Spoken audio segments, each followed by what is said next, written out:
किसान भाइयों नमस्कार, स्वागत है आप सभी का आपके अपने YouTube चैनल धाकड़ एग्रीकल्चर में। किसान भाइयों, आज के इस वीडियो में हम औषधि फसल अश्वगंधा की खेती के बारे में बात करने वाले हैं। अश्वगंधा की खेती कब करनी चाहिए, इसका उत्पादन कितना निकलता है, इसकी बुआई का सही समय क्या है, इसका बीज कहाँ पर मिलता है, इसको हम कहाँ पर बेच सकते हैं, कितना भाव रहता है, इन सभी सवालों के जवाब आपको इस वीडियो में मिल जाएंगे। यानी कि एक तरफ से अगर कहा जाए तो अश्वगंधा की खेती के बारे में आपको A to Z बुआई से लेकर इसकी हार्वेस्टिंग तक की जानकारी इस वीडियो में मिलेगी। तो किसान भाइयों, अगर आप अश्वगंधा की खेती कर रहे हैं या फिर आने वाले समय में अश्वगंधा की खेती करना चाहते हैं तो इस वीडियो को आप अंत तक ज़रूर देखें, क्योंकि इस वीडियो में आपको बहुत ही अच्छी जानकारी मिलने वाली है। और किसान भाइयों, मेरे हिसाब से अभी तक का सबसे बढ़िया वीडियो ये होने वाला है, क्योंकि ऐसी जानकारी आपको YouTube पर और कहीं भी देखने को नहीं मिलेगी। तो आप इस वीडियो को आखिर तक ज़रूर देखें। अगर आप अश्वगंधा की खेती भविष्य में करें तो आपको एक सही जानकारी होगी, तो आप अच्छी तरीके से मैनेजमेंट भी कर पाओगे और खेती करने में कोई समस्या भी नहीं आएगी। तो किसान भाइयों, वीडियो को शुरू करें उससे पहले जो भी किसान भाई चैनल पर पहली बार आए हैं, चैनल को नीचे दिए गए लाल अक्षरों के सब्सक्राइब बटन को दबाकर चैनल को सब्सक्राइब कर लें और उसके पास में ही आई घंटी के निशान को भी ज़रूर दबा दें, ताकि आने वाले समय में इसी प्रकार के वीडियो आप तक पहुंचते रहें। किसान भाइयों, बात करें अगर औषधि फसल अश्वगंधा की खेती के बारे में, तो सबसे पहला बिंदु आता है बुआई का समय। किसान भाइयों, इसकी बुआई का समय यानी कि आप खरीफ और रबी दोनों ही सीजन में इसकी बुआई कर सकते हैं, इसकी खेती कर सकते हैं। किसान भाइयों, इसमें एक समस्या आती है कि अगर आप बरसात के सीज़न में इसकी खेती करते हैं तो उस समय पर खेतों में पानी का भराव हो जाता है, अचानक बारिश आ जाती है, ज़्यादा बारिश होने से खेतों में पानी का भराव हो जाता है, तो उससे फसल ख़राब हो जाती है। परंतु अगर आप रबी के सीज़न में यानी कि ठंड के मौसम में इसकी खेती कर रहे हैं तो आपको उत्पादन भी अच्छा मिलेगा और फसल ख़राब होने के चांस भी नहीं आएंगे। तो इस वीडियो में हम बात करेंगे कि आप ठंड के मौसम में किस प्रकार से इसकी खेती कर सकते हैं। तो बुआई के समय की बात हुई तो आप इसकी बुआई का सही समय 1 अक्टूबर से लेकर आप 1 नवंबर के बीच में इसकी बुआई कर सकते हैं।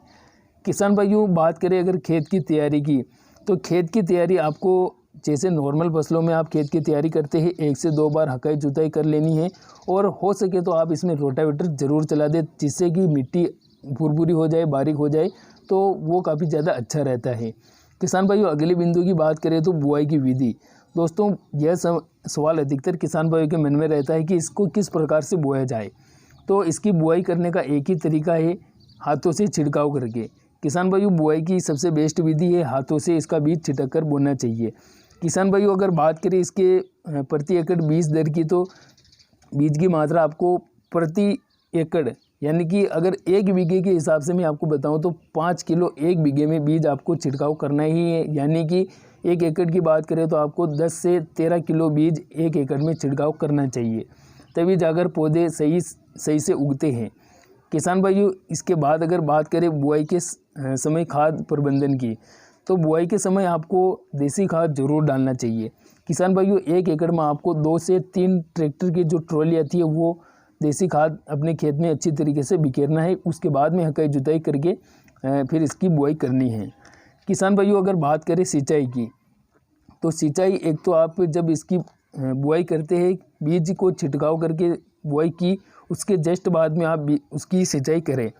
पहली सिंचाई वहाँ पर हो जाती है, और अगर दूसरी सिंचाई की बात करें तो दूसरी सिंचाई आपको 6 से 7 दिन के अंतराल में कर देनी है, जिससे कि पौधे के उगने में कोई समस्या नहीं आए।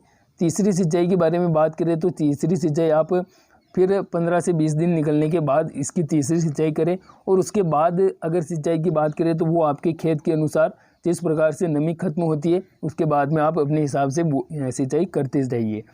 किसान भाइयों, अगला सवाल आता है, किसान भाइयों का अगला बिंदु जो है हमारा, बीज कहाँ से खरीदें। यह सवाल अधिकतर किसान भाइयों के मन में चलता रहता है कि अगर खेती करें तो सबसे पहले बीज इसका खरीदना है, और बीज कहाँ से हम खरीद सकते हैं। तो किसान भाइयों, इसका बीज आप अपने नज़दीकी जो एग्रीटेक की दुकानें होती है खाद बीज की, आप वहाँ से इसका बीज आसानी से खरीद सकते हैं।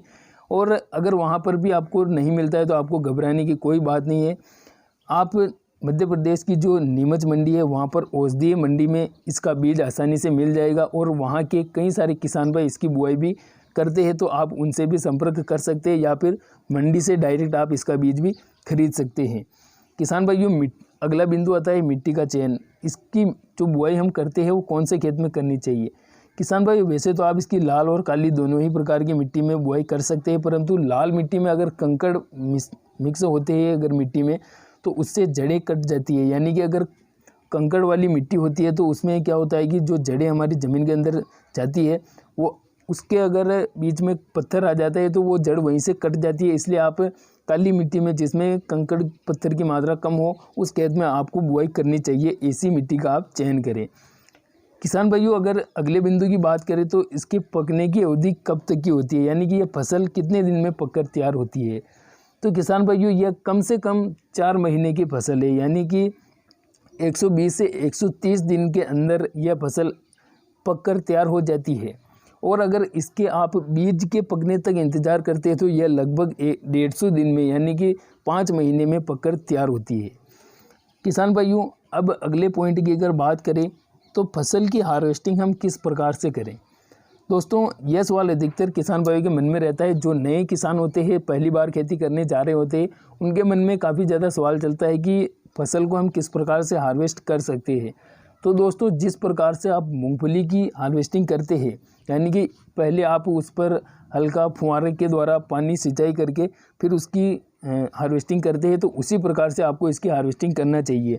बहुत सारे किसान भाई इसको ट्रैक्टर के माध्यम से भी निकालते हैं, परंतु उसमें आधी जड़ें ज़मीन के अंदर रह जाती है जिससे हमारा नुकसान होता है। तो आप इसकी हार्वेस्टिंग करते समय हल्की सिंचाई कर ले, उसके बाद में आपको इसकी हार्वेस्टिंग करना है।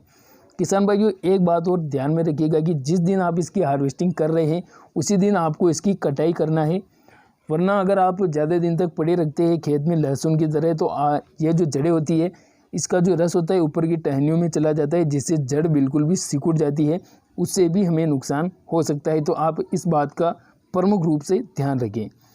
अगला पॉइंट आता है इसका उत्पादन कितना होता है। किसान भाइयों अगर आप रबी सीजन यानी कि ठंड के मौसम में इसकी खेती कर रहे हैं तो उस समय पर आपको 1 बीघे से लगभग 2.5 से 3 क्विंटल तक सूखी जड़ें मिल जाती है। यानी कि 1 एकड़ की बात की जाए तो 6 क्विंटल के आसपास आपको सूखी जड़ें मिल जाएगी। किसान भाइयों इसका उत्पादन रबी सीजन में काफ़ी अच्छा होता है। अब अगर इसके बात करें अश्वगंधा के भाव की, तो अश्वगंधा का जो भाव रहता है 1 कुंटल आपको 20,000 से लेकर 40,000 रुपये प्रति क्विंटल तक इसका भाव रहता है। अगर आपकी जो अश्वगंधा है अच्छी क्वालिटी की होगी तो आपको 40,000 रुपये तक भी इसका भाव मिल सकता है। दोस्तों अगला पॉइंट आता है सबसे लास्ट कि हम इसको कहाँ पर बेच सकते हैं। तो इसको बेचने के लिए आपको जो मध्य प्रदेश की नीमच औषधि मंडी है वहाँ से संपर्क करना होगा।